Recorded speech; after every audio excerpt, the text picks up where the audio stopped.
Please note, the opinions expressed in this podcast are those of the individual speakers and do not necessarily reflect the views of Tri-County Orthopedics. Any medical advice or treatment recommendations discussed should always be reviewed with your own healthcare provider. This podcast is not a substitute for professional medical advice, diagnosis, or treatment.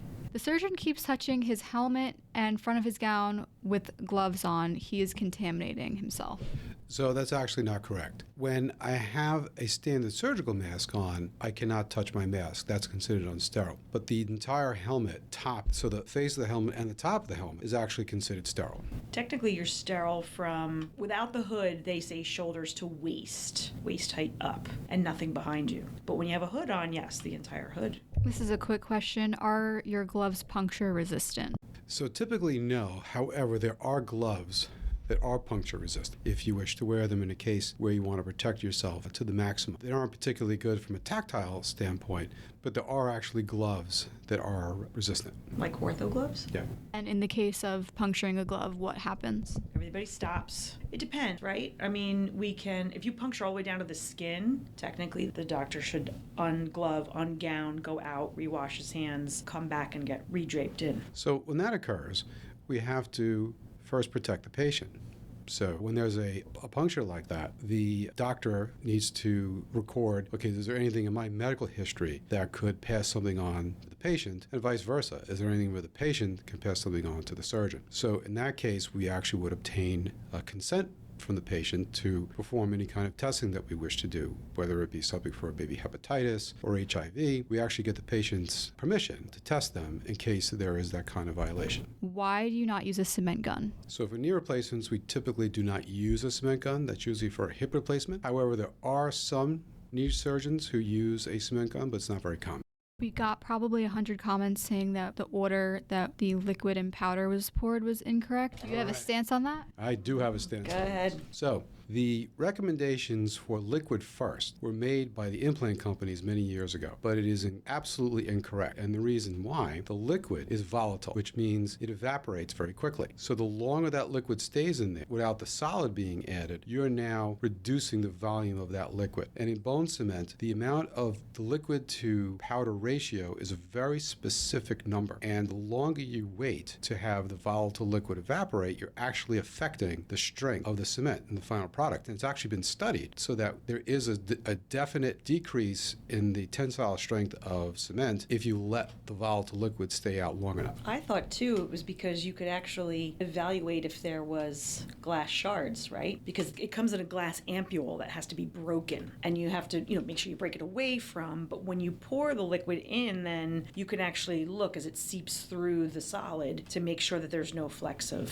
glass in it. What is your opinion on being in cement cases while pregnant? I thought it was a no-no. So I've never been pregnant, so I don't think I can comment on this. However, there is literature to suggest that the fumes from bone cement can affect the neurologic development of a fetus in the first trimester. There's never really been solid evidence, but it's been sort of hinted at in literature. So therefore, not to sort of err on the side of safe, any operating room personnel who are pregnant or suspected to be pregnant actually leave the room during a cement case. Is that enforced, or do you give them the choice?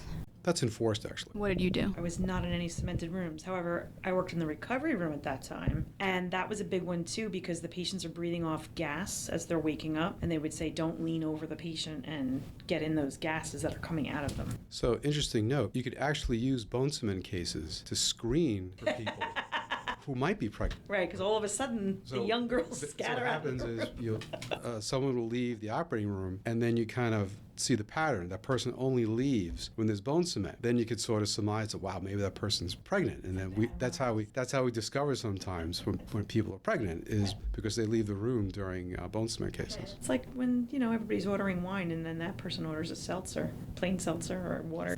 Do you guys test patients before surgery to see if they are allergic to bone cement? So the allergies that we typically would be concerned about usually is nickel. An actual bone cement allergy is incredibly incredibly rare. The more common allergy is nickel. And most people actually know by the time they have a joint replacement, they're usually in their 60s or 70s, maybe their 50s. They usually know already they have nickel allergy. So on rare occasion, we do have patients who have joint replacements and then continue to have pain and continue to have pain, and we work up every angle. And the last thing we'll ever test is, do they have a specific allergy to any of the materials that we use in the operation? You screen and ask people if they have a nickel allergy. That's one of our preoperative questions. And then if they do, what does Then that the mean? next step I'll say is, can you wear costume jewelry? Because a lot of the times that's what's in costume jewelry. And sometimes it, like, you were a kid, you'd wear some junky something and you'd have green, left behind. Like, that's technically, that would be the junky jewelry, And if they do, then if they're having a knee replacement, so you don't have to worry as much as the hip. There's no nickel in the hip. But the knee replacement, then everybody needs to be alerted, because then different components have to be used.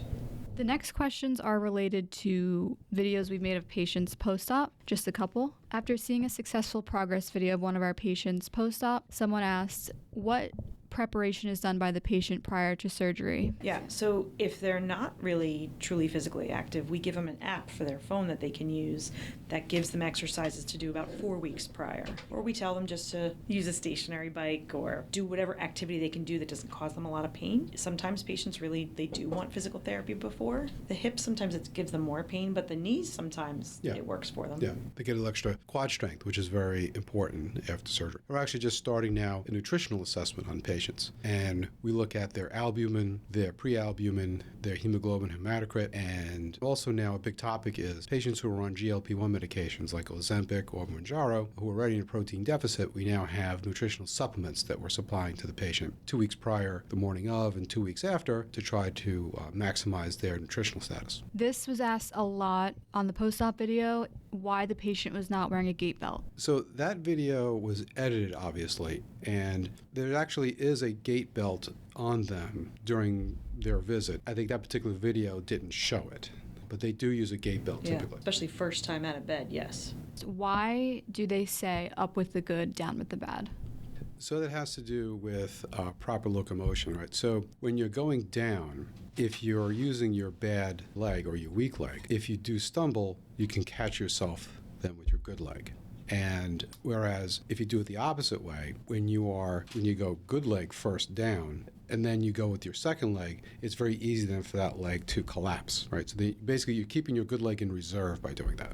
That's for hips and knees. And so I was actually taught this a little differently from a Roman Catholic priest who had physical therapy, and he said, no, Dr. Lombardi, it's up to heaven and down to hell. Mm-hmm. This patient wants to know, are knees more painful than hips? I mean, I don't know if they're more painful. Everything's more tolerable nowadays. I think it's just because your body, you need different range of motion out of your knee than your hip. It's two completely different joints. So you need to do a little more work with the knee, and I think in turn some patients say, okay, that's more pain, but not necessarily. So I think if you look at the subjective surveys that we give patients about their pain level, they actually don't seem to be that much different. But if you do look at narcotic consumption as a metric to say, okay, which one's more painful, I think the total knee patients generally use a little bit more narcotics than the total hip patients. Most total hip replacement patients don't use any narcotics at all. Get by with Tylenol the whole episode. And even the total knee patients now, when I first started many years ago, they would receive, 30 Percocet, then 60 Percocet, and just tons and tons of narcotic pain medication. Now, with the